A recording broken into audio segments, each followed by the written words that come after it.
خوش آمدید. آج ہم انگولا پر ایک گہری نظر ڈال رہے ہیں. جی بالکل. یہ جو مواد سامعین نے بھیجا ہے نا، اس کی بنیاد پر تاریخی دستاویزات ہیں، مضامین، کچھ ویڈیوز بھی. اچھا. تو مقصد انگولا کی اس پیچیدہ کہانی کو سمجھنا ہے، اس کی تاریخ، وہ تنازعات، آج کر کیا ہو رہا ہے، اور وہ جو چھپی ہوئی خوبصورتی ہے اس کی. جی ہاں، انگولا واقعی تضادات کا ملک ہے. ایک طرف تو قدرتی وسائل، خوبصورتی، اور دوسری طرف تاریخ کے گہرے زخم ہیں اور چیلنجز جو آج بھی ہیں. تو نو آبادیاتی طور سے لے کر آزادی، پھر وہ لمبی خانہ جنگی اور آج تک کا سفر. یہ سمجھنا ضروری ہے کہ یہ تضادات کیسے بنے. تو شروع کریں اس کی پرانی تاریخ سے.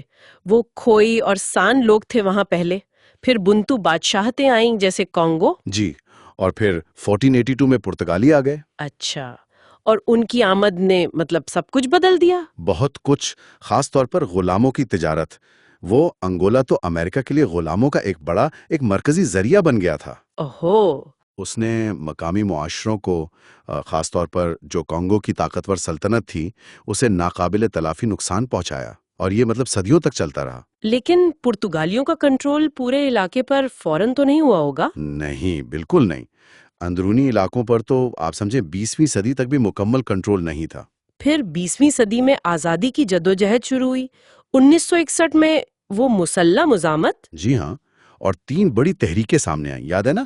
MPLA. ہاں، MPLA جو شروع میں مارکسسٹ نظریات رکھتی تھی. جی. پھر FNLA اور UNITA. بالکل، اور سب کے اپنے اپنے نظریات تھے، اپنے بیرونی حمایتی تھے. پھر 1975 میں آزادی مل گئی. آزادی تو ملی، لیکن امن نہیں آیا. وہیں سے خانہ جنگی شروع ہو گئی. فوراً.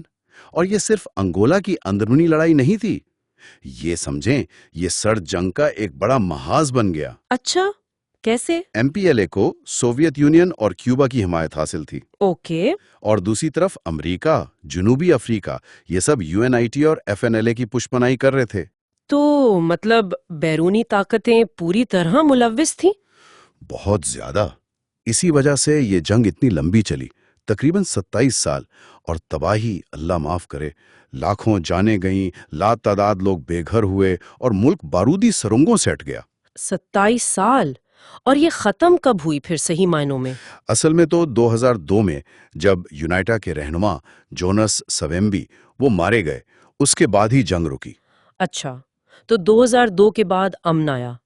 پھر وہ تیل اور ہیروں والی بات شروع ہوئی جس نے معیشت کو اٹھایا. جی، اس سے معیشت کو ایک دم کافی سہارا ملا، اور چین کا کردار بہت اہم رہا اس میں، بطور پارٹنر بھی اور قرض دینے والے کے طور پر بھی.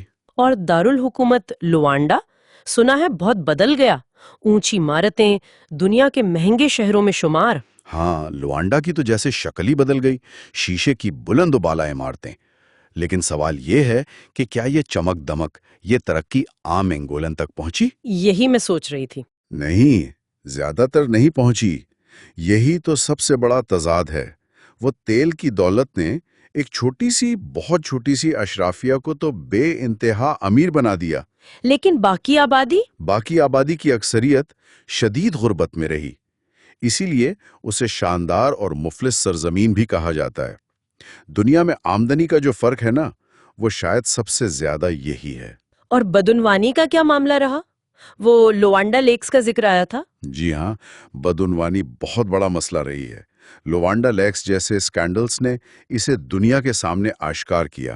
لیکن ان سب مسائل کے باوجود وہاں کا سماجی تانا بانا کیسا ہے؟ سماجی تانا بانا بہت متنوع ہے.